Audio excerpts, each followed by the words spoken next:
ٹھیک ہے، اس میں جو ہے معلومات عامہ میں 1 نمبر دیا جاتا ہے، جبکہ فہم عامہ میں 2 نمبر دیا جاتے ہیں، اور فرد اگر 4 جو ہے مسلسل جواب نہیں دے پا رہا سوالات کے تو اس کو وہیں پہ جو ہے سٹاپ کر دیتے ہیں اور نیکسٹ اسٹیپ کی طرف جو ہے وہ لے آتے ہیں۔ تو اب نیکسٹ اسٹیپ ہے حساب دانی، اور یہ جو ہے آزمائش یہ 14 حسابی سوالات پر مشتمل ہوتی ہے، اور مسلسل 4 جواب نہ ملنے پر اس آزمائش کو چھوڑ کر پھر اگلی آزمائش کی طرف جو ہیں وہ چل پڑتے ہیں۔ تو اس آزمائش میں پہلے 4 سوالات کے لیے جو ہیں وہ 15-15 سیکنڈ دیے جاتے ہیں، اور 5ویں سے 10 سوال تک ہر سوال کے لیے 30 سیکنڈ، اور 11 سے 14 تک سوال کے لیے جو ہے 60 سیکنڈ دیا جاتے ہیں، کیونکہ وہ بتدریج مشکل ہو جاتے ہیں تو اس کے لیے تھوڑا سیکنڈز بڑھا دیتے ہیں۔ تو فرد اگر اس دورانی میں درست جواب دے تو اسے سکور دے دیا جاتا ہے، اور اس آزمائش میں ٹائم بونس بھی دیا جاتا ہے، یعنی کہ فرد اگر آخری 4 سوالات کو 15-15 سیکنڈ میں مکمل کر لے گا تو کیا ہوگا کہ اس کو زائد نمبر دے دیا جائیں گے۔ دین ہم چلتے ہیں سملیرٹیز یا مشابہات کی طرف۔ تو اس جو ہے سب ٹائپ میں جو سب آزمائش ہے اس میں 13 مختلف جوڑوں پر مشتمل ہوتی ہے، اور یہ جوڑے جو ہے روزمرہ زندگی میں استعمال ہونے والے ہمارے عام اشیاء پر مشتمل ہو سکتے ہیں، جیسے کہ فرض سے پوچھا جاتا ہے کہ جیسے مالٹے اور کیلے ہیں تو ان میں کیا مشابہت پائی جاتی ہے، آنکھ اور کان ہے، شیر اور بندر ہے،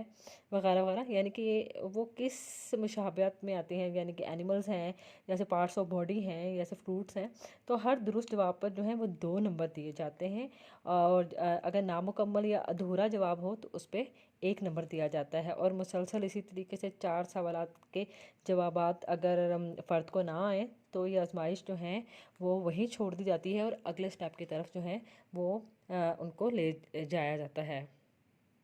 اس کے بعد جو ہے ہیتا اعداد آتا ہے، یعنی کہ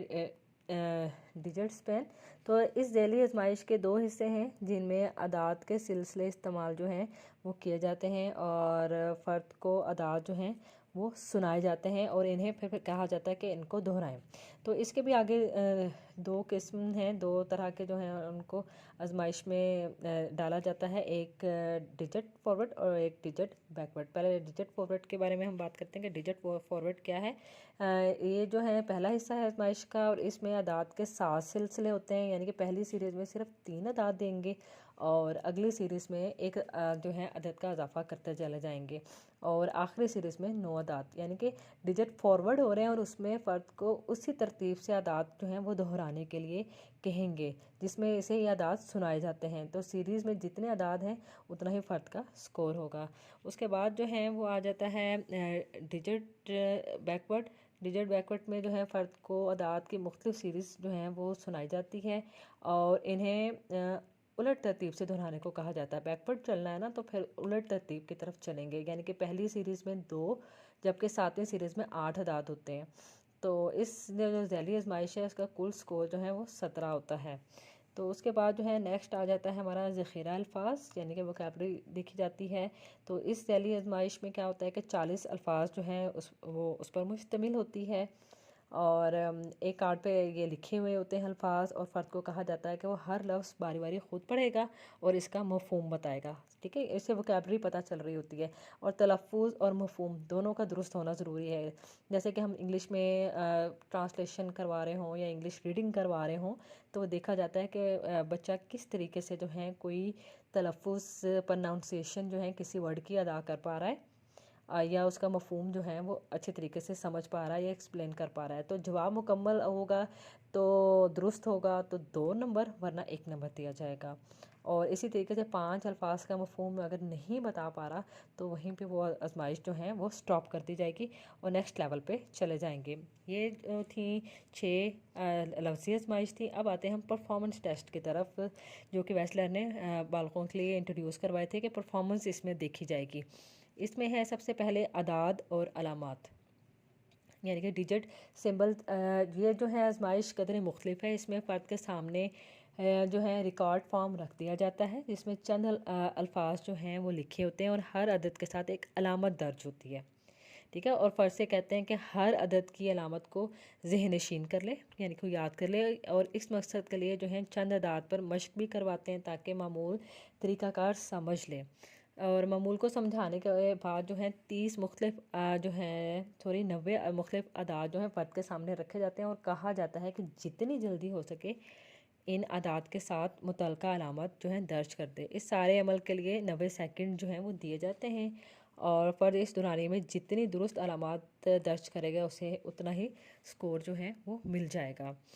تو اس کے بعد جو ہے تصویری تکمیل آ جاتی ہے کہ یہ آزمائش ایک چھوٹے سے کتابچے پر مشتمل ہوتی ہے جس کے ہر صفحے پر ایک تصویر موجود ہوتی ہے، ٹھیک ہے، لیکن اس کا ایک حصہ غائب ہوگا اور فرد سے پوچھا جاتا ہے کہ اس تصویر میں کیا کمی ہے۔ جیسے کہ آپ اکثر میگزینس میں بھی دیکھتے ہیں، اخبارات میں بھی دیکھتے ہیں، کوئی تصویر ہوتی ہے تو اس میں کوئی دروازہ بنا ہو، اس کا ہینڈل نہ ہو، ٹھیک ہے، یا پھر کوئی کیڑا بنا ہو جس کی ٹانگیں نہ ہوں، لڑکی ہو بنی ہو لیکن اس کا چہرہ میں سے ناک غائب ہو۔ تو ہر تصویر دیکھنے کے لیے فرد کو 20 سیکنڈ دیے جاتے ہیں، اور اس دوران اگر وہ جواب نہیں دے پائے گا تو اگلی تصویر دکھا دیں گے۔ تو اس طریقے سے جو ہے اس آزمائش کے اندر ٹوٹل 21 تصاویر جو شامل ہوتی ہیں، اور فرد نے ان کو دیکھ کے ان کی کمپلیشن جو ہے وہ کرنی ہوتی ہے۔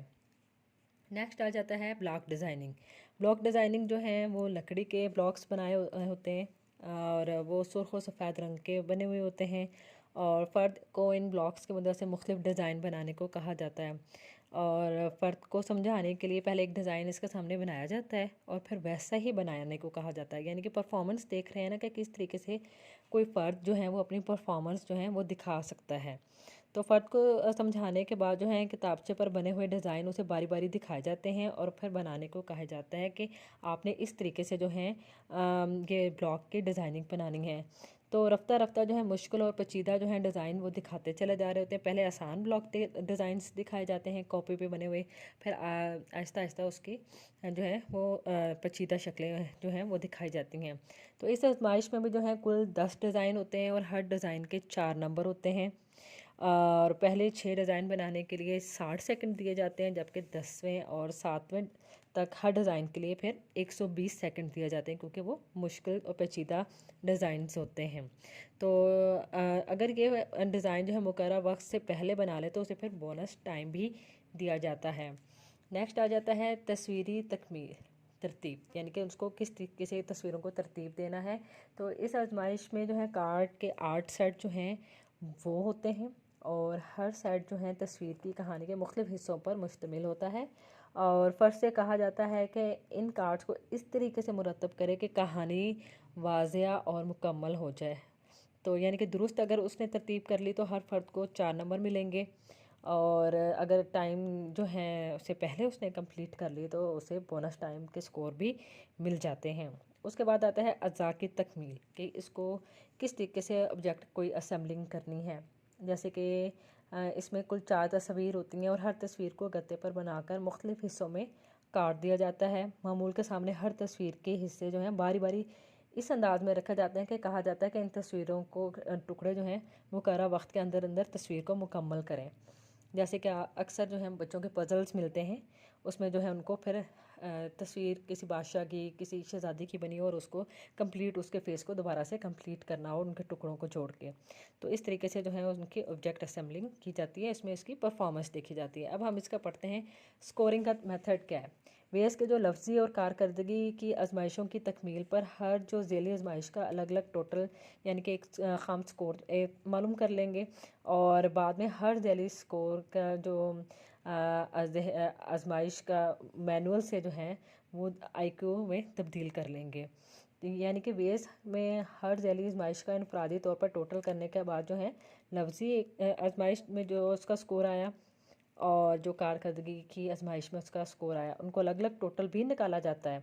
آخر میں جو ہے لفظی اور کارکردگی تمام آزمائشوں کے مجموعے کو مینول کی مدد سے جو ہے آئی کیو میں تبدیل جو ہے وہ کر دیا جاتا ہے۔ یوں ویس کی مدد سے جو ہے فرد کا ایک تو لفظی آئی کیو اور کارکردگی کا جو آئی کیو لیول جو ہے وہ معلوم کر لیا جاتا ہے۔ تو جب یہ ٹیسٹ یوز کرتے ہیں تب اس کے ساتھ ایک مینول بھی ملتا ہے جس کی مدد سے جو ہے سکورنگ کرنا جو ہے وہ آسان ہو جاتا ہے، اور اس میں سکورنگ کا طریقہ بھی ڈیٹیل سے موجود ہوتا ہے۔ آئی ہوپ تو اسٹوڈنٹ یہ ٹاپک آج کا آپ کو انٹرسٹنگ لگا ہوگا۔